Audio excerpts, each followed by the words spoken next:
السلام علیکم ورحمۃ اللہ وبرکاتہ۔ الحمد للہ حمدا کثیرا طیبا مبارکا فی، اللہم صلی وسلم علی نبینا محمد وعلی آلہ وصحبہ وسلم تسلیما کثیرا۔ رب اشرح لی صدری ویسر لی امری واحلل عقدۃ من لسانی یفقهوا قولی۔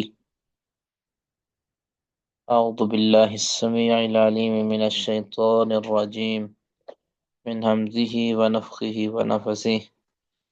جی کون پڑھنا چاہیں گے؟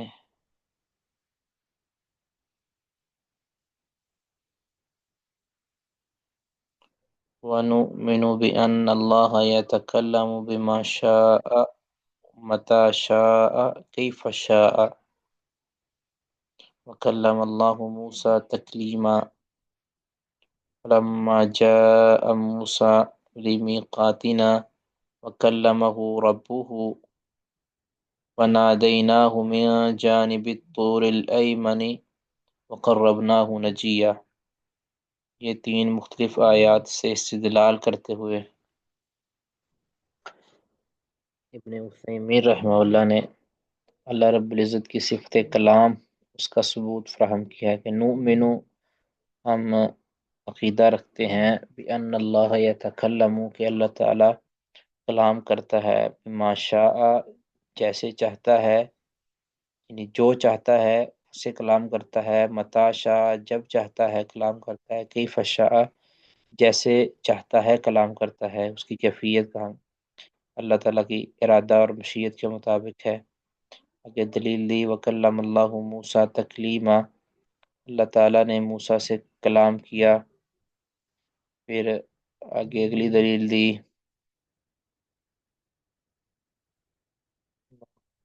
وَلَمَّا جَاءَ مُوسَى یہ جو اب آیت ہے یہ صورت نساء کی آیت نمبر 164 ہے، اور اگلی آیت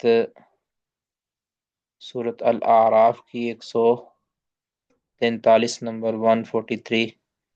وَلَمَّا جَاءَ مُوسَى لِمِيقَاتِنَا، اور جب موسیٰ علیہ السلام ہمارے ملاقات کی جگہ پر آئے، وَكَلَّمَهُ رَبُّهُ، تو ان سے ان کے رب نے کلام کیا۔ آگے اگلی آیت ہے سورۃ طٰہٰ کی 52 نمبر آیت ہے، وَنَادَيْنَاهُ مِن جَانِبِ الطُّورِ الْأَيْمَنِ وَقَرَّبْنَاهُ نَجِيًّا، ہم نے انہیں ندا دی، یعنی موسیٰ علیہ السلام کو، من جانب الطور الایمنی، طور پہاڑ کی دائیں جانب سے، وقربناہ نجیہ، اور ہم نے انہیں سرگوشی کے لیے قریب کر لیا۔ تو یہ ہے صفت کلام کے بارے میں۔ اب اس پر ہم تفصیلی بات کرتے ہیں۔ پہلی بات کہ بِأَنَّ اللَّهَ يَتَكَلَّمُ، کہ اللہ تعالیٰ کی یہاں صفت کلام ثابت ہو رہی ہے، یہ اللہ کی حقیقی صفت ہے کہ اللہ تعالیٰ جیسے چاہتا ہے، جب چاہتا ہے، جو چاہتا ہے کلام کرتا ہے۔ بما شاء سے مراد کہ جو کلام، یعنی اللہ جو بھی کلام کرتا ہے، جس بھی زبان میں، جس بھی چیز کے ساتھ کلام اللہ تعالیٰ کرتا ہے۔ دوسری ہے متی شاء، جب چاہتا ہے، یعنی اس میں کوئی زمان کی نہیں ہے کہ اللہ تعالیٰ نے پہلے کلام کر دیا بعد میں نہیں کر سکتا۔ کیف شاء، اس کی کیفیت اللہ ہی جانتا ہے، ہم اس کے بارے میں نہیں جانتے۔ کیف شاء، جیسے اللہ تعالیٰ چاہتا ہے، کیفیت کیا ہے کلام کی یہ اللہ بہتر جانتا ہے۔ تو اللہ کا کلام حقیقی ہے کیونکہ اللہ تعالیٰ نے اسے اپنے لیے ثابت کر دیا ہے، اور تاکید کے طور پر تاکید کے ساتھ اللہ تعالیٰ نے یہ ثابت کیا ہے، کیونکہ فرمایا نا وَكَلَّمَ اللَّهُ مُوسَى تَكْلِيمًا، تکلیمہ جو یہ مصدر لایا گیا ہے، یہ ہر طرح کی تعویل اور ہر طرح کے مجاز کی نفی کر دیتا ہے، کہ اب اس کا مطلب یہ ہے کہ یہ واقعتاً حقیقی کلام تھا، اور یہ کلام حروف کے ساتھ ہے، یعنی یہ مسموع کلام ہے۔ ٹھیک ہے، یہ کلام مسموع ہے جو کہ حروف اور صوت کے ساتھ ہے، حرف اور صوت کے ساتھ کلام ہے۔ اللہ تعالیٰ جیسے چاہتا ہے، جس زبان کے ساتھ چاہتا ہے اللہ تعالیٰ کلام کر لیتا ہے۔ اللہ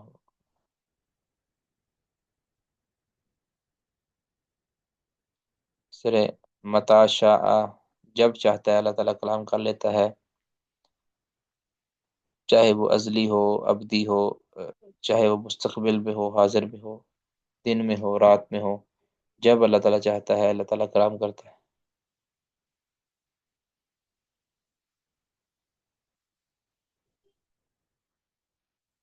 تو صفت کلام کے والے سے اس کی کیفیت، یعنی کیف شاء سے مراد یہ ہے کہ اللہ تعالیٰ جس کیفیت میں چاہتا ہے کلام کرتا ہے، یعنی اونچی آواز میں بھی اللہ کلام کر لیتا ہے، اور اللہ تعالیٰ آہستہ آواز میں بھی کلام کرتا ہے، سرکوشی بھی کرتا ہے، جس طرح آیا نا یہ سورۃ مریم والی میں کہ وَنَادَيْنَاهُ مِنْ جَانِبِ الطُّورِ الْأَيْمَنِ، کہ ہم نے انہیں ندا دی۔ اب ندا یقیناً اونچی آواز سے دی جاتی ہے، اس کا یہی معنی ہے لغت میں۔ اور اس طرح اگلی آیت میں وَقَرَّبْنَاهُ نَجِيًّا، اور ہم نے انہیں سرگوشی کے لیے قریب کر لیا، اور یہ سرگوشی آپ کو پتہ ہے کہ یہ مخفی آواز کے ساتھ ہوتی ہے۔ تو اہل سنہ والجماعت کا اس میں موقف یہ ہے کہ اللہ تعالیٰ صوت و حروف کے ساتھ کلام کرتا ہے، ٹھیک ہے، یہ اللہ کی صفت ہے جو اللہ کی ذات کے ساتھ قائم ہے، قائم بذاتی ہی۔ اللہ تعالیٰ جب چاہتا ہے کلام کرتا ہے، اللہ تعالیٰ کے ساتھ یہ صفت قائم ہے۔ اس کے مقابلے میں جو معتزلہ ہیں اور جو اشاعرہ ہیں، ان کا اہل سنہ کے ساتھ اختلاف ہے اس مسئلہ میں بھی، دیگر مسائل کی طرح۔ اب وہ اختلاف جو ہے وہ دونوں کا بھی آپس میں بھی ہے، اور اہل سنہ کے ساتھ تو ہے ہی ہے۔ اہل سنت کا کیا کہتے ہیں کہ اللہ تعالیٰ کا کلام اللہ کی صفت ہے، اور یہ اس کی ذات کے ساتھ قائم ہے، اور یہ جب اللہ کلام کرتا ہے تو صوت و حروف کے ساتھ کلام کرتا ہے، ٹھیک ہے، یعنی صوت و حروف سنی جاتی ہے آواز، اور اس کے حروف ہوتے ہیں۔ جبکہ معتزلہ کہتے ہیں کہ اللہ تعالیٰ کو کلام کے ساتھ متصف نہیں کیا جا سکتا، یعنی اس کی صفت کلام کا اس بات نہیں کیا جائے گا، نہ اللہ تعالیٰ جو ہے وہ، یعنی اللہ تعالیٰ کو صفت کلام کے ساتھ متصف نہیں کیا جائے گا، نہ اللہ رب العزت کلام کرتا ہے کبھی بھی، اس کا انکار کرتے ہیں۔ کیوں؟ کیونکہ ان کے نزدیک یہ جو کلام ہے نا، یہ مخلوق ہے جس کو اللہ نے پیدا کیا ہے، ٹھیک ہے، اللہ رب العزت نے اس کلام کو، یعنی جس طرح قرآن ہے نعوذ باللہ، اس کو اللہ نے پیدا کیا، یہ اللہ کی مخلوق ہے۔ اب یہ اللہ کے کلام نہیں ہے، یعنی کلام ذاتی نہیں ہے اللہ تعالیٰ کا، جو اللہ کی ذات کے ساتھ قائم ہو۔ اب سوال یہ پیدا ہوتا تھا کہ اللہ تعالیٰ نے پھر اس کو اپنی طرف منسوب کیوں کیا، کہ کلام اپنا کلام کیوں کہا؟ کہتے ہیں کہ یہاں جو اللہ تعالیٰ نے نسبت کی ہے نا، یہ مخلوق کے اعتبار سے نسبت کی ہے، یہ اللہ نے اپنے وصف کے اعتبار سے نسبت نہیں کی۔ جس طرح کہتے ہیں کہ بیت اللہ یا ناقۃ اللہ، یہ اضافت تشریفی اور تکریمی ہو جائے گی کہ اللہ نے اس کو شرف بخشتے ہوئے اس کلام، اپنی اس مخلوق کو نعوذ باللہ شرف بخشتے ہوئے اس کو اپنی طرف منسوب کر لیا، ورنہ نعوذ باللہ یہ اللہ کی مخلوق ہی اللہ کا کلام نہیں ہے، اللہ کی ذات، اللہ کی صفت نہیں ہے۔ کہتے ہیں جس طرح ناقۃ اللہ قرآن میں آیا ہے، اس طرح مساجد کو اللہ کا گھر کہا گیا ہے، یا مساجد اللہ کہا گیا ہے، یا اللہ تعالیٰ نے بیت اللہ کو اپنا گھر کہا ہے، وَطَهِّرْ بَيْتِيَ لِلطَّائِفِينَ وَالْعَاکِفِينَ، سورۃ بقرہ آیت نمبر 125 میں۔ تو لہٰذا معتزلہ کے نزدیک کلام اللہ رب العزت کی صفت نہیں ہے، اللہ کا وصف نہیں ہے، بلکہ یہ اللہ کی مخلوق ہے۔ تو جو اشاعرہ ہیں وہ کیا کہتے ہیں؟ کہتے ہیں کہ کلام اللہ رب العزت کی صفت ہے، ٹھیک ہے، اللہ کی صفت ہے جو اللہ کے ساتھ قائم ہے، اللہ کا کلام یہ اللہ کے ساتھ قائم ہے، لیکن یہ جو اللہ کے ساتھ قائم، اس کے بعد جو آواز سنائی دیتی ہے نا، جو وما یسمع، یعنی جو بھی سنائی دیتا ہے وہ اللہ کی مخلوق ہے۔ فرق دونوں میں دیکھیں کہ اشاعرہ کیا کہتے ہیں کہ یہ جو کلام اللہ کی صفت اللہ کے ساتھ قائم ہے، لیکن یہ اس سے جو آواز پیدا ہوتی ہے، یا یہ جو آ، یعنی جو سنائی دیتا ہے، کہ اللہ کی مخلوق ہے، یہ اللہ نے اس کو پیدا کیا ہے۔ اللہ رب العزت اس کو اللہ نے کلام نہیں کیا، بلکہ وہ جو پڑھا جانے والا مقروء کلام ہے، وہ اللہ کی ذات میں قائم تھا، پھر اللہ نے اس کو مخلوق کر دیا اور اس کو پیدا کر دیا۔ تو اس اعتبار سے معتزلہ اور اشاعرہ کے درمیان فرق یہ ہے کہ معتزلہ کہتے ہیں کہ ہم کلام کو اللہ رب العزت کی طرف منسوب نہیں کریں گے، یعنی اللہ کا وصف بنا کے منسوب نہیں کریں گے، بلکہ اللہ کا فعل یا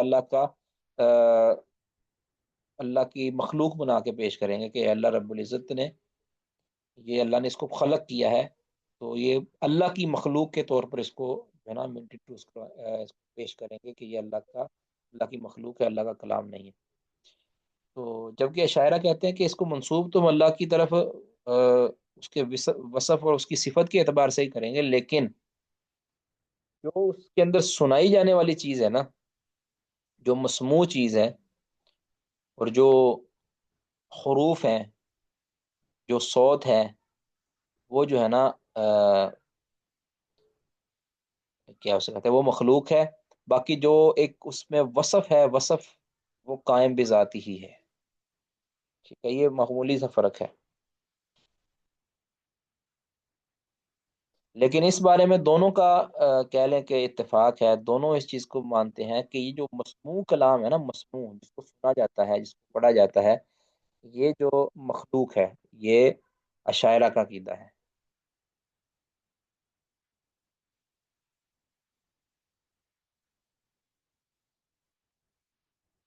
ہاں جی، یہ کہتے ہیں یہ قرآن جبریل نے رسول اللہ صلی اللہ علیہ وسلم کو سنایا۔ جی، یہ جو قرآن کا سنایا جانا ہے نا، یا جو قرآن آیا ہے، یہ اپنے وصف کے اعتبار سے شاعرہ کے نزدیک اللہ کی صفت ہے، اللہ کا کلام ہے۔ ٹھیک ہے، وصفاً وہ اللہ کی طرف منسوب ہوگا اشاعرہ کے نزدیک، جبکہ معتزلہ کے نزدیک وصفاً اللہ کی طرف منسوب نہیں ہوگا، بلکہ فعلاً یا خلقاً اللہ کی طرف منسوب ہوگا۔ یہ فرق ہے بس۔ تو اس اعتبار سے یعنی اس میں تو دونوں کا اتفاق ہے نا، کہ یہ جو صوت و حروف ہے نا، مسموع کلام کے جو صوت و حروف ہیں، یہ مخلوق ہیں۔ ٹھیک ہے، اور لیکن معتزلہ کہتے ہیں کہ یہ کلام ہے، قرآن کلام ہے، لیکن یہ اللہ کا مخلوق ہے۔ ٹھیک ہے، کلام کو اللہ مخلوق کہتے ہیں، کلام اللہ کی صفت نہیں ہے۔ کلام اللہ، گویا یہ جو کلام اللہ ہے، یہ اللہ کا وصف نہیں ہے، بلکہ یہ کیا ہے؟ صفت ہے۔ اور جبکہ شاعرہ کا کہتے ہیں کہ یہ کلام اللہ کی صفت ہے، لیکن اس کے بعد جو کلام کیا گیا ہے، جو مسموع ہے، وہ اللہ رب العزت کی مخلوق ہے۔ یہ دونوں ہی گمراہ ہیں، اور کتاب و سنت کے دلائل کے اعتبار سے باطل ہیں۔ خیر، اس پر بڑی تفصیلی بات ہو سکتی ہے، لیکن ہم اس کو یعنی تکمیل کی طرف لے جاتے ہیں۔ وَكَلَّمَ اللَّهُ مُوسَىٰ تَكْلِيمًا، یہ آیت جو ہے، ایک تو اس کو موقع کیا گیا ہے تکلیمہ مصدر کے ساتھ، تو جس سے مجاز کا احتمال ختم ہو جاتا ہے۔ ٹھیک ہے، اب معتزلہ اس کا معنی کیا کرتے ہیں؟ کلم اللہ، اس کا لفظی معنی کر کے کہتے ہیں کہ کلمہ کا معنی ہے مجروح کرنا، یعنی زخمی کرنا۔ نعوذ باللہ، موسیٰ علیہ الصلوۃ والسلام کو اللہ تعالیٰ نے زخمی کر دیا، یہ معنی اس کا کرتے ہیں۔ یہ تحریف بھی کرتے ہیں کئی لوگ، تو یعنی یہ زخمی یعنی کسی آلہ زخم کے ساتھ نہیں کیا، بلکہ یہ حکمت کے ساتھ، یعنی اللہ رب العزت نے اپنی حکمت کے، کہہ لیں آپ، حکمت کے ساتھ جو ہے نا اللہ رب العزت کو زخمی کر دیا، اور یہ کھلی کھلی تحریف ہے، اس میں تو کوئی شبہ نہیں ہے۔ اگلی آیت ہے وَلَمَّا جَاءَ مُوسَىٰ لِمِيقَاتِنَا وَكَلَّمَهُ رَبُّهُ۔ اب یہ جو آیت ہے نا، ابن عثیمین رحمہ اللہ یہ آیت اس لیے ذکر کی ہے انہوں نے، پہلے دوسری آیت ذکر کی کیونکہ اس میں کئی لوگوں نے یہ بھی تحریف کی تھی، یعنی کلم اللہ موسیٰ تکلیمہ کے اندر لفظی تحریف یہ کی ہے کہ کئیوں نے اس کے اعراب کو بدل کے رکھ دیا ہے، یعنی جنہوں نے تعویل جو انکار کرتے ہیں نا اللہ تعالیٰ کی صفات کا، صفت کلام کا، وہ کہتے ہیں اصل اعراب تھا وَكَلَّمَ اللَّهَ مُوسَىٰ تَكْلِيمًا، گویا لفظ اللہ کو وہ فائل کی بجائے مفعول بنا رہے ہیں کہ، اور موسیٰ کو فائل بنا رہے ہیں کہ موسیٰ نے اللہ سے کلام کیا، یعنی دعا کی یا پکارا، ٹھیک ہے؟ تو وہ کلم اللہ موسیٰ تکلیمہ جو کہ کسی بھی قرآن کے نسخے کے اندر نہیں ہے، تو انہوں نے اس کی تحریف کی ہے، لفظی تحریف، یعنی اعرابی تفسیر تحریف۔ تو اب ان کی کہتے ہیں کہ گویا یہ کلام کی نسبت اللہ کی طرف نہیں ہے، کلام کی نسبت پھر موسیٰ علیہ السلام کی طرف ہوگی، تو اللہ کی صفت کلام کا انکار، جبکہ جب اگلی آیت آتی ہے نا وَلَمَّا جَاءَ مُوسَىٰ لِمِيقَاتِنَا وَكَلَّمَهُ رَبُّهُ، اب یہاں پہ یہ نہیں کر پاتے، یہاں پہ اعراب بدلنا ممکن ہی نہیں ہے، ورنہ نظم خراب ہو جائے گا۔ تو اگر اس میں تو کلم اللہ، کلمہ وکلمہ ربہ، اگر یہ کہیں گے کلمہ ربہ تو اعراب نہیں بنتا کہ ہو ضمیر کدھر جاتی ہے، پھر کلمہ کے اندر ہو ضمیر کدھر جاتی ہے، تو اس لیے یہ آیت لائی گئی کہ وکلمہ، اور ان سے کلام کیا، اب ظاہر ہے کہ اس کا فائل ظاہر ہے، ربہ ہے، اب اگر اس کو فائل کو ضمیر بنائیں وکلمہ ہو، لیکن یہ پھر ہو ضمیر کدھر جائے گی؟ اب ہو ضمیر بھی وہی ہو اور ربہ ہو بھی وہی ہو، تو یہ تو ممکن نہیں ہے، اور آگے پھر ربہ ہو کے اندر ہو ضمیر پھر موسیٰ علیہ السلام کی طرف جا رہی ہے، تو اس اعتبار سے یہ نظم اور سیاق خراب ہو جائے گا، تو اس میں کوئی بھی تحریف ممکن نہیں ہے۔ یہ آیت دلیل ہے کہ اللہ رب العزت نے کلام کیا ہے، جی، اور اللہ رب العزت کا کلام یہ حادث ہے، کیونکہ اس ٹائم، یعنی یہ جو شاعرہ کہتے ہیں نا کہ اللہ رب العزت کا کلام قائم بذات، قائم بالنفس ہے، اللہ کی مشیت کے ساتھ اللہ کلام نہیں کرتا، یعنی جب اللہ تعالیٰ چاہے اس ٹائم کلام نہیں کرتا، بلکہ اللہ تعالیٰ نے کہ ذات کے ساتھ قائم ہے، وہ معانی اللہ تعالیٰ کے ذات کے اندر قائم ہے، ذات کے ساتھ قائم ہے، اللہ تعالیٰ جب چاہتا ہے اس کو مخلوق بنا دیتا ہے، ٹھیک ہے، اس کو خلق کر دیتا ہے، تو ایسا نہیں ہے، تو یہ رد ہے کہ اللہ رب العزت نے کلام کیا، کب کیا؟ جب موسیٰ علیہ الصلوۃ والسلام میقات پر گئے، جی۔ آگے جی اگلا کہ کیف شاء، جیسے اللہ تعالیٰ چاہتا ہے ویسے کلام کرتا ہے، تو اس کی دلیل کیا ہے؟ وَنَادَيْنَاهُ مِنْ جَانِبِ الطُّورِ الْأَيْمَنِ، کہ ہم نے ندا دی، تو یہ ندا اللہ رب العزت نے دی، اور ندا ہوتی ہے اونچی آواز کے ساتھ، اور قربناہ نجیہ یہ ہوتی ہے آہستہ آواز کے ساتھ، تو دونوں کیفیتیں آ گئی ہیں کہ اللہ تعالیٰ جیسے چاہتے ہیں اونچی، چاہے نیچی، چاہے اللہ تعالیٰ کلام کرتا ہے، مناجات کرتا ہے، جی۔ کسی کا کوئی سوال جی؟ صفت کلام کے سلسلہ میں کسی کا کوئی سوال ہے؟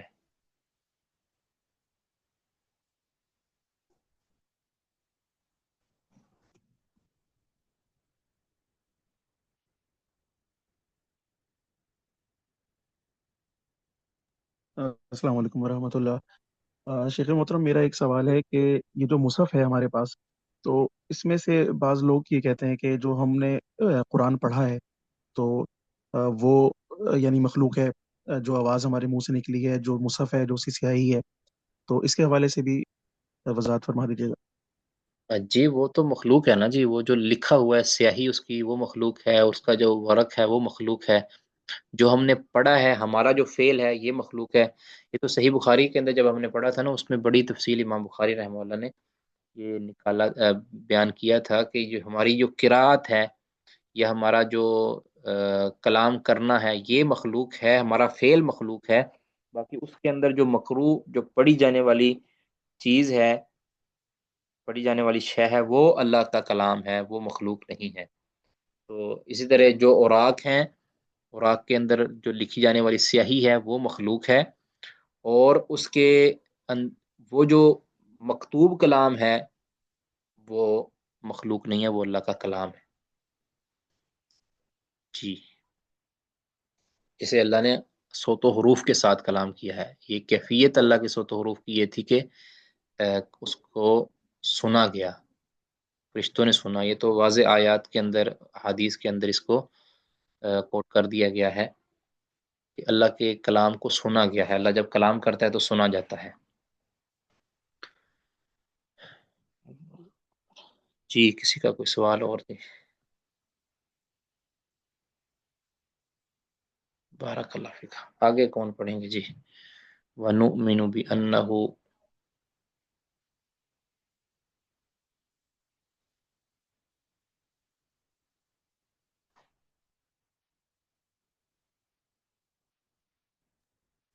السلام علیکم ورحمۃ اللہ. وعلیکم السلام ورحمۃ اللہ. وَنُؤْمِنُ بِأَنَّهُ، اور ہم ایمان لاتے ہیں اس پر کہ لو كان البحر مدادا لكلمات ربی، اگر سمندر ہوتے سیاہی میرے رب کے کلمات کے لیے، لنفد البحر قبل ان تنفد کلمات ربی، تو ختم ہو جاتے وہ سمندر اس سے پہلے کہ میرے رب کے کلمات ختم ہو جائیں. اور اگلی آیت میں ہے وَلَوْ أَنَّ مَا فِي الْأَرْضِ مِنْ شَجَرَةٍ أَقْلَامٌ وَالْبَحْرُ يَمُدُّهُ مِنْ بَعْدِهِ سَبْعَةُ أَبْحُرٍ، اور اگر ہو جائیں جو کچھ ہے زمین میں درخت کلمیں، اور جو سمندر ہے اس کے بعد اس کی مزید ہو 7 سمندر، ما نفدت کلمات اللہ، اللہ کے کلمات ختم نہ ہو جائیں. ان اللہ عزیز حکیم، بے شک اللہ تعالیٰ خوب غلبے والا، مکمل حکمت والا ہے.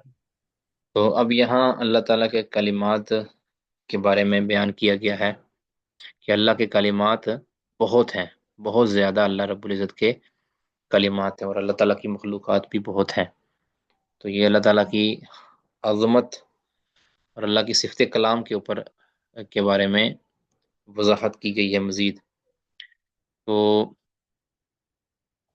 یعنی اللہ تعالیٰ ہمیشہ سے کلام کرتا ہے نا، ہمیشہ کلام کرے گا. تو اللہ تعالیٰ کا یہ کوئی بھی کام کرنا کن کہتا ہے اللہ رب العزت، انما امرہ اذا اراد شیئا ان یقول له کن فیکون. تو یہ جو کن کے کلمات ہیں اللہ رب العزت کے، تو یہ ہمیشہ سے ہو رہے ہیں. تو یہ اتنے زیادہ ہیں کہ ان کو سمندر، اور اگلی آیت کے مطابق 7 سمندر بھی سیاہی کے ساتھ درختے سارے کے سارے کلمے باندھیں تو اس کو لکھنے لگیں تو اللہ تعالیٰ کے کلمات ختم نہیں ہو سکتے. جیسا کہ اتنے زیادہ اللہ کے کلام ہے، اللہ کا کلام اتنا زیادہ ہے. اس کلام کا لوگ انکار کرتے ہیں. ٹھیک ہے، اتنے زیادہ اللہ رب العزت کے کلام ہے. یہ جو ہے نا یہاں دیکھیں اگلی آیت جو ہے نا وَلَوْ أَنَّمَا فِي الْأَرْضِ. اب انما جو ہے نا، ما یہ موصولہ ہے، یہ انما کلمہ حصر نہیں ہے.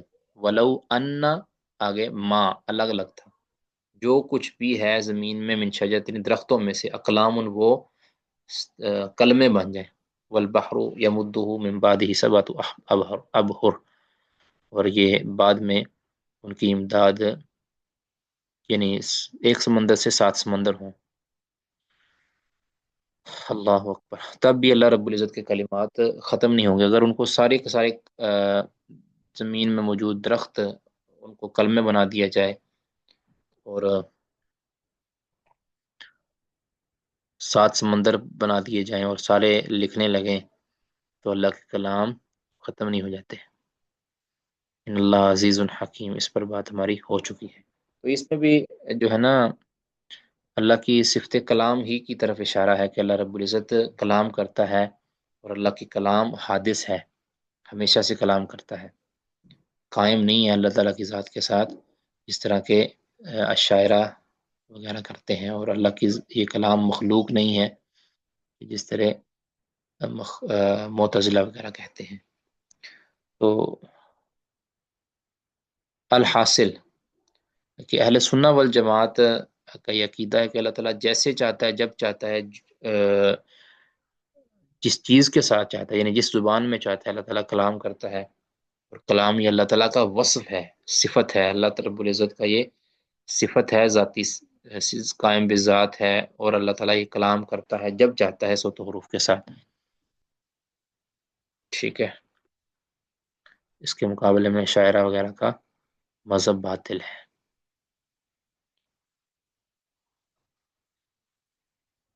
جی آگے جی.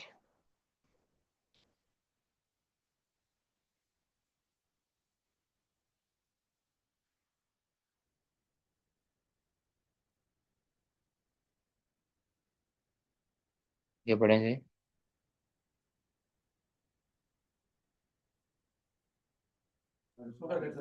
ونؤمن بأن کلماتی اتم الکلمات، اور ہم ایمان لاتے ہیں کہ اللہ کے کلمات پورے کلمات ہیں، صدقا فی الاخبار، سچ ہونے کے اعتبار سے خبر دینے میں، وعدلا فی الاحکام، اور احکام جاری کرنے میں عدل کے اعتبار سے، وحسن فی الحدیث، اور بات ہونے میں حسن کے اعتبار سے. قال اللہ تعالی، اللہ تعالیٰ کا فرمان ہے، وتمت کلمت ربک صدقا وعدلا، تیرے رب کی کلمات پورے ہوئے اچھے ہونے کے اعتبار سے اور عدل ہونے کے اعتبار سے. وقال ومن اصدق من اللہ حدیثا، اور فرمایا کون ہے اللہ سے زیادہ جو بات. اب اس عبارت سے معلوم ہوا کہ اللہ رب العزت کے کلام میں کچھ بھی جھوٹ نہیں ہے، اور اللہ کے کلام میں جھوٹ بھی نہیں ہے اور ظلم بھی نہیں ہے، اور اللہ کے کلام میں قباحت بھی نہیں ہے. ٹھیک ہے، بلکہ اللہ رب العزت کے کلام، اللہ تعالیٰ کے جو کلمات ہیں وہ اکمل الکلمات ہیں. ٹھیک ہے نا، اتم الکلمات ہیں. ٹھیک ہے، معنی کے اعتبار سے، اور اسی طرح اگر آپ دیکھیں الفاظ کے اعتبار سے اور خبر کے اعتبار سے، ہر اعتبار سے اللہ رب العزت کی جو کلام ہے یہ کمال رکھتے ہیں اللہ تعالیٰ کی تمام صفات کی طرح. یعنی اس میں ظلم بھی نہیں ہے. عادلاً فی الاحکام، یعنی یہ جو اس کلمات میں جو حکم دیا گیا ہوتا ہے، جو اس میں بات بیان کی گئی ہوتی ہے، اس میں بھی ظلم و زیادتی یا اس کے اندر بھی حقیقت سے ہٹ کر کوئی یعنی چیز نہیں کی جاتی. کمل یعنی اس میں عدل ہوتا ہے، انصاف ہوتا ہے، عدل ہوتا ہے، اس میں کوئی ظلم و جور نہیں ہوتا. حسن فی الحدیث، اور یہ تو آپ جانتے ہی ہیں کہ اما بعد فإن خیر الحدیث کتاب اللہ ومن اصدق من اللہ حدیثا. یعنی حدیث کوئی ایسی بات اللہ کی بات کی طرح خوبصورت نہیں ہے، جس طرح اللہ کی خوبصورت بات ہے اتنی کوئی بھی نہیں ہے. فإن خیر الحدیث کتاب اللہ، سب سے بہترین بات اللہ کی بات ہے، اللہ کی کتاب ہے. ٹھیک ہے جی. ومن اصدق من اللہ حدیثا،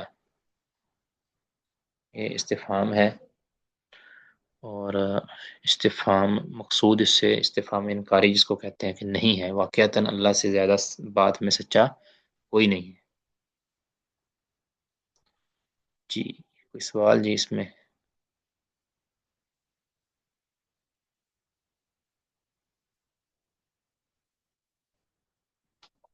جی آگے جی.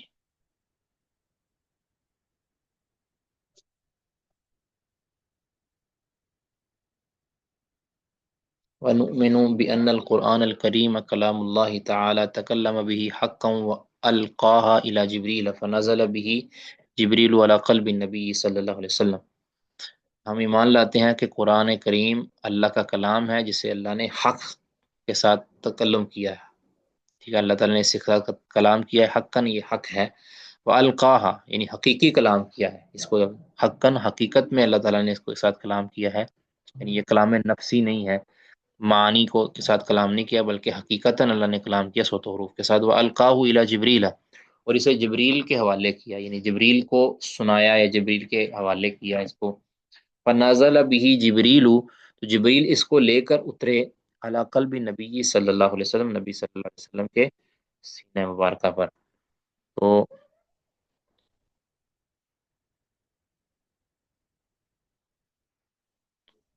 قرآن یہ اللہ کا کلام ہے، اللہ نے اس کو حقیقت کے ساتھ، حقیقتاً حقیقی طور پر اس کو اللہ نے کلام کیا ہے.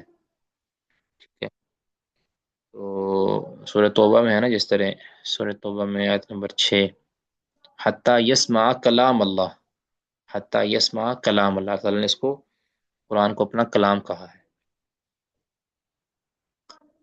اسی طرح اور بھی کئی ایک احادیث ہیں کہ جس سے یہ ثابت ہوتا ہے کہ اللہ تعالیٰ نے یہ جبریل کو قرآن سنایا، اور وہ سن کر پھر نبی صلی اللہ علیہ وسلم کے پاس آئے اور آپ نے جبریل سے کلام سنا، قرآن سنا. ٹھیک ہے. اب تکلم ابھی حقاً، حقیقتاً اللہ تعالیٰ نے کلام کیا ہے.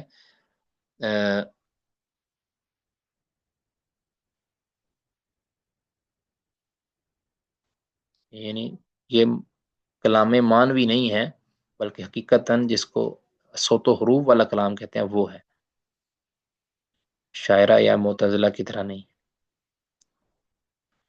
اللہ اکبر. کیونکہ یہ جو کلام نفسی ہوتی ہے نا، یہ اس کو کلام کہتے ہی نہیں ہے اصل میں. ٹھیک ہے، اس کو کلام کہتے ہی نہیں ہے. کلام اسی وقت ہوتا ہے کہ جب اس میں اس کو بولا جائے، اس کے حروف پیدا ہوں، چاہے اس کی آواز باہر نہ نکلے لیکن آواز تو ہوتی ہے نا اس کی بھی. اس طرح یعنی کیونکہ شرعن اس کو کلام لکھا ہی نہیں جاتا، جو دل کے اندر ارادہ ہوتا ہے، یا دل کے اندر جو انسان کے وسوسہ ہو، یا دل کے اندر کوئی ارادہ ہو، یا دل کی جو نیت ہو، اس کو کلام نہیں کہتے. ٹھیک ہے.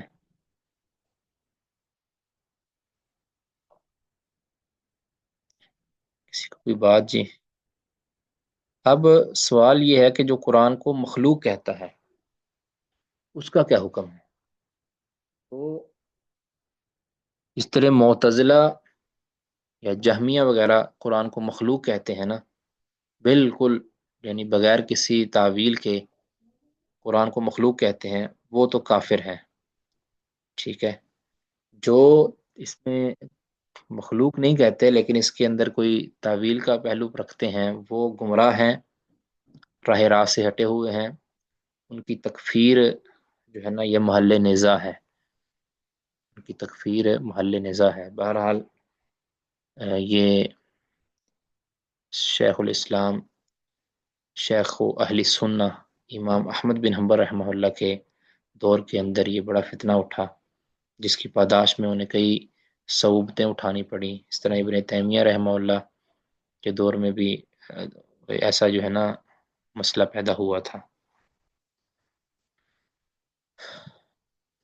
آگے جی اگلی آیات ہیں. قل نزلہ، اب یہ نزول قرآن کی، جبریل امین کے ذریعے جو قرآن کا نزول ہوا ہے اس کی دلائل. قل نزلہ روح القدس من ربک بالحق وانہ لتنزیل رب العالمین نزل به الروح الامین.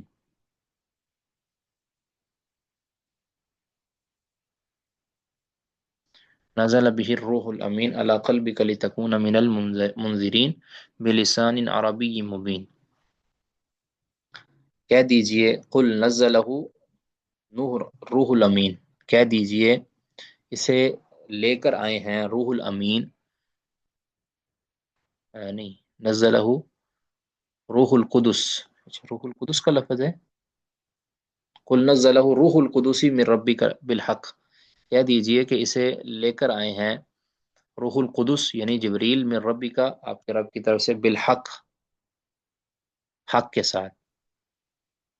کیا مطلب کہ اب ایک تو نزلہ، ایک تو ہے کہ اس کو لے کر آئے ہیں، تو اس کا مطلب ہے اس کو کوئی بھیجنے والا بھی ہے، یعنی یہ اللہ تعالیٰ کی طرف سے منزل ہے. اور روح القدس سے مراد جبریل ہے، یہ تو واضح ہے. ٹھیک ہے. آگے جی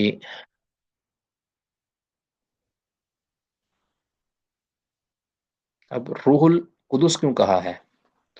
قدس پاکیزگی اور پاکیزگی کی طرف اشارہ ہے، طہارت کی طرف اشارہ ہے کہ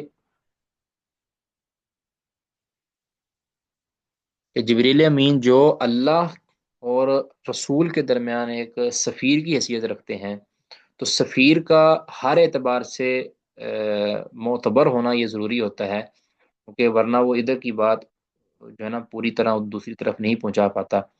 تو اللہ تعالیٰ نے جبریل امین کو امین بھی کہا ہے اور قدس بھی کہا ہے. ٹھیک ہے. القدس کہا ہے، اس کے مراد طہارت اور پاکیزگی ہے. تو ان کی امانت اور ان کی نزاہت اور ان کی طہارت کی اللہ تعالیٰ نے گواہی دی ہے کہ کہیں کوئی یہ نہ سمجھے کہ درمیان میں انہوں نے کوئی چھیڑ چھاڑ. اللہ تعالیٰ گارنٹی دے رہا ہے کہ روح الامین نے بالکل قرآن پاک کے اندر کوئی چھیڑ چھاڑ نہیں کی. جو کلام اللہ نے دیا تھا جبریل نبی صلی اللہ علیہ وسلم تک پہنچایا تھا، تو یہ قرآن پاک کے نزول کی سیکیورٹی ہے. اللہ رب العزت نے جبریل کے گارنٹی دی ہے کہ وَإِنَّهُ لَتَنزِيلُ رَبِّ الْعَالَمِينَ نزل به الروح، یہ رب کی طرف سے رب کا نازل کردہ کلام ہے. وَإِنَّهُ یہ رب کا نازل کرنا ہے. ٹھیک ہے، تو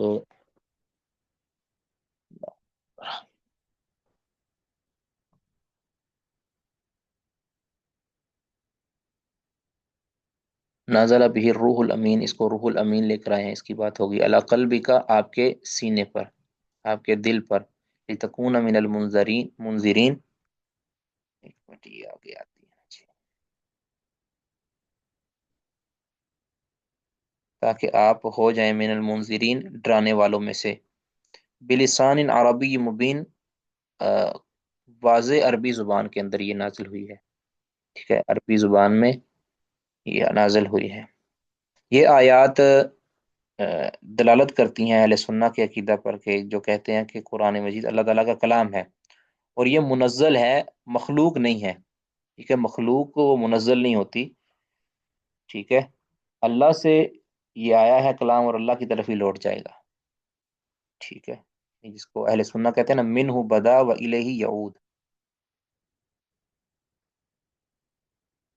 اللہ، منہ بدا کہنے کا مطلب یہ ہے کہ یہ جبریل کی طرف سے نہیں آیا یا رسول اللہ صلی اللہ علیہ وسلم کی طرف سے نہیں آیا، بلکہ یہ اللہ کی طرف سے آیا ہے، اور نہ اس میں کسی کی خواہش نفس شامل ہے. ٹھیک ہے،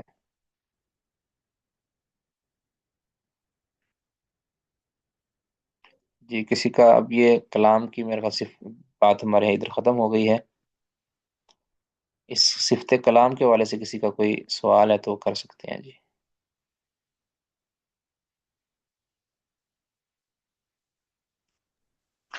السلام علیکم ورحمۃ اللہ. وعلیکم شیخ السلام. محترم، یہ جو مادی ہے جی یہی ہے کہ مخلوق ہے، عقیدہ سنت والجماعت کا ہے. جو ماتوریدی ہیں، جی جی ماتریدی. ان کا بھی عقیدہ یہی ہے کہ قرآن مخلوق ہے، یا ان کا عقیدہ اہل سنت والجماعت والا ہے؟ نہیں، ماتریدیہ کا عقیدہ اور یا شاعرہ کا عقیدہ اس میں اہل سنہ والا نہیں ہے. میرا خیال ہے شاعرہ اور ماتریدیہ کا عقیدہ ایک ہے شاید. اس میں مجھے تھوڑا دیکھنا پڑے گا. اگر آپ مجھے ایک سیکنڈ دیں تو میں آپ کو دیکھ دیتا ہوں. جی شیخ. اس وقت تک کوئی اور سوال؟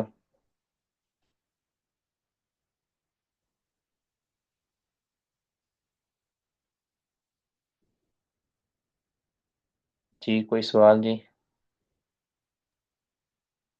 کیونکہ شیخ محترم آج کل کی جو بدی ہے یا عقیدے میں تو ماتوریدی ہی ہے نا. ہاں جی، اس لیے تھوڑا سا فرق ہے جی اس میں. اچھا جی، یہ شیخ محمد صالح المنجد، ان کا میں نے نکالا ہے. صالح المنجد کا، تو اس میں کیا فرماتے ہیں کہ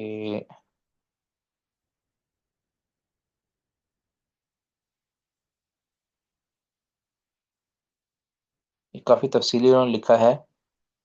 تو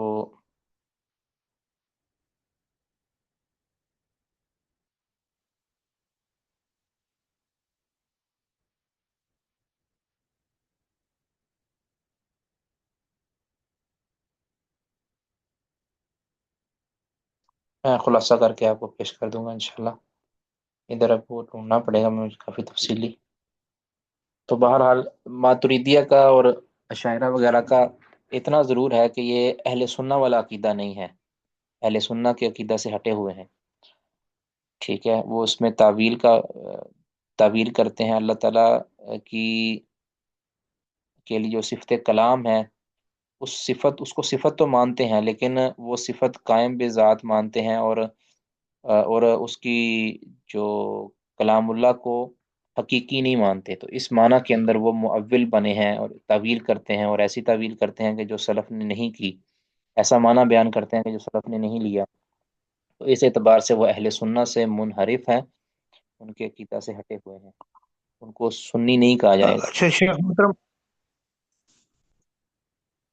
محترم، یہاں پہ ایک اور سوال بنتا ہے کہ کیا قرآن کی قسم اٹھانا جو ہے وہ جائز ہے یا نہیں؟ قرآن کی قسم اٹھائی جا سکتی ہے. اس پر اگر آپ کو دلائل چاہیے تو میں دلائل بھی بھیج دوں گا. یعنی اگر ہم قرآن کو اللہ کی صفت ہم مانتے ہیں ہاں جی. کلام کو، تو پھر تو اٹھائی جا سکتی ہے. تو جبکہ بریلوی وغیرہ یہ تو کہتے ہیں کہ قرآن کی قسم جو ہے وہ نہیں اٹھائی جاتی، کیونکہ قرآن میں اس نہیں، لیے میں نے سوال کیا کہ یہ بھی جائز سمجھتے ہیں.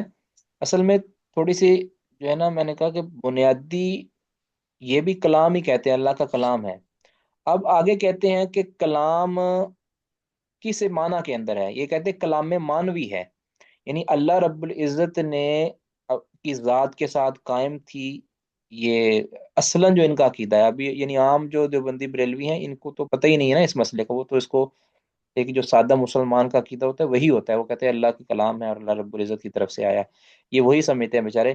لیکن جو ان کے ڈھیر پڑے ہوئے لوگ ہیں نا، ڈھیر پڑے ہوئے لفظ اصطلاح ہے نا، اس کو انورٹیڈ کاما کے اندر لے لیں، جو پڑھے لکھے لوگ ہیں نا ان کے، تو جو اب ان کے اصل مذہب کو جانتے ہیں، جو ماتریدی یا اشعری مذہب کو جانتے ہیں، اس مذہب پر قائم ہے، وہ یہ بات کرتے ہیں کہ یہ قائم بھی ذات ہے. یعنی حقیقت کے اندر اللہ نے کلام نہیں کیا، حقیقتاً کلام نہیں کیا، صوت و حروف کے ساتھ کلام نہیں کیا. باقی یہ ہے اللہ کا کلام کس معنی کے اندر کہ اللہ کی ذات کے ساتھ قائم ہے، اور وہ ساری چیزیں اللہ کی ذات کے ساتھ قائم ہیں. یعنی جو بھی اللہ کے کلام ہے، کلام میں وہ شرعی ہو یا چاہے کلام میں کونی ہو، ہے نا، کلمہ کن کہنا، وہ اللہ کی ذات کے ساتھ قائم ہے. اللہ تعالیٰ کہتے ہیں یہ الفاظ کہتا نہیں ہے. ٹھیک ہے، تو یہ فرق ہے ان کے اندر.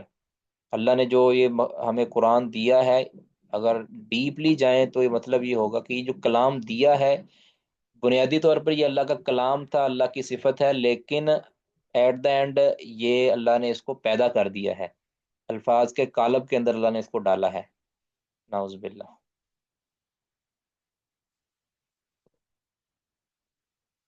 باقی عام طور پہ ان کا جو ہے نا، دیوبندیوں کا، ان کو پتہ ہی نہیں ہوتا ہمارا اصل مذہب کیا ہے.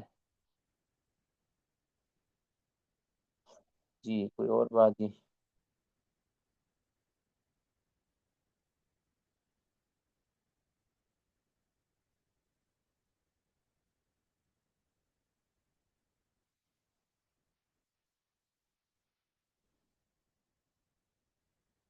جی بس جی اتنا ہی کافی ہے. باقی اللہ نے چاہا تو پھر، اللہ نے چاہا. سبحانک اللہم وبحمدک، اشہد ان لا الہ الا انت، استغفرک واتوب الیک. السلام. اچھا یہ کیا کہہ رہے ہیں جی تاجور صاحب؟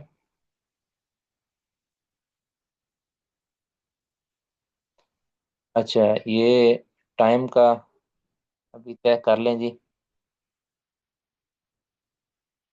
اگر ابھی کرنا چاہتے ہیں. کچھ وہ ہوئی تو تھی، پولنگ تو ہوئی تھی، لیکن وہ نتیجہ خیز نہیں ہو سکی ابھی تک.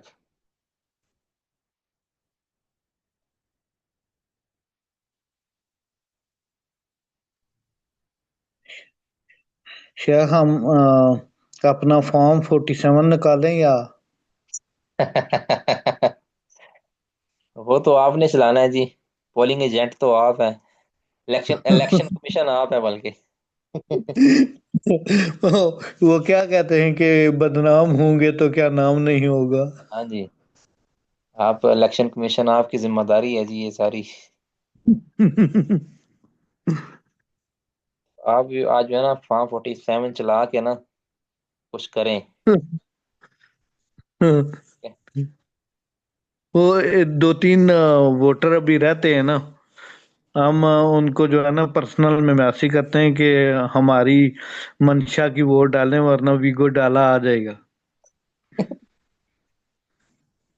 اللہ. اخلاص بھائی نہیں آئے تو اخلاص بھائی جو ہے نا وہ ہمارے بڑے اچھے ساتھی ہیں اور قریبی بھی ہیں میرے. جی جی ماشاء اللہ ماشاء اللہ. اخلاص بھائی جو ہے نا وہ رہتے ہیں. چلے ان سے آپ بات کر لیجئے گا پھر کہنا جی پرسنل میں ہی مکاو کر لیجئے گا ان کے ساتھ. جی شیخ محترم انشاءاللہ پتہ کرتا ہوں. جی جی. اصل میں ان کے 2-3 دن ہو گئے ہیں، ان کی ایک ذمہ داری لگائی ہوئی ہے اور وہ بیچارے